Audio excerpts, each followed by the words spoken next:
ಕೋಟೆ ಚಾಮರಾಜ ವಿಧಾನಸಭಾ ಕ್ಷೇತ್ರದ ರೈತ ಮೋರ್ಚಾ ಅಧ್ಯಕ್ಷರು. ಕಳೆದ ಬಾರಿ ಈ ಬಾರಿ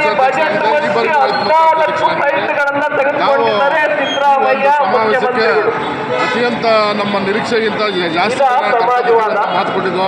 ಅದೇ ಪ್ರಕಾರ ಕರ್ತವ್ಯ ಜನಕ್ಕೆ ಇವತ್ತು ಸಿದ್ದರಾಮಯ್ಯ ವಾರಂಟಿಯಾಗೂ ಕೂಡ ಎನ್ಡಿಎ ಒಂದು ಭ್ರಷ್ಟಾಚಾರದ ಕಾರ್ಯಕ್ರಮ ನಡೀತಾ ಇದೆ.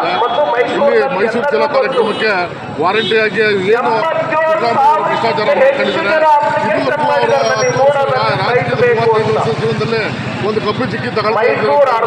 ಏನಾಗಿದೆ ಕೂಡ ಹಿರಿಯ ನಾಗರಿಕರು, ಮೈಸೂರಿನ ಬುದ್ಧಿಜೀವಿಗಳು ಎಲ್ಲರೂ ಕೂಡ ಬಂದು ಈ ಒಂದು ಸಭೆಯ ವೀಕ್ಷಣೆ ಮಾಡಿದ್ದಾರೆ. ಪತ್ರಕರ್ತರು, ಮಾಧ್ಯಮದ ಮಿತ್ರರು ಕೂಡ ಇದನ್ನ ಹೆಚ್ಚಿನ ರೀತಿಯಲ್ಲಿ ಪ್ರಚಾರ ಮಾಡಬೇಕು.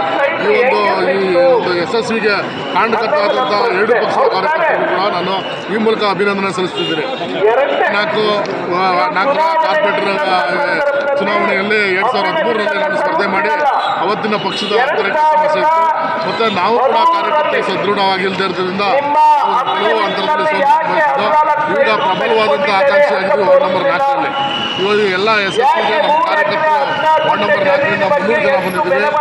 ಸುಮಾರು 2 ಪಕ್ಷದ ಎನ್ಡಿಎ ಕಾರ್ಯಕರ್ತರೆಲ್ಲ ಸೇರಿ ಸುಮಾರು ನಮ್ಮ ನಿರೀಕ್ಷೆ 1 ಲಕ್ಷ ಅಂತ ಇತ್ತು.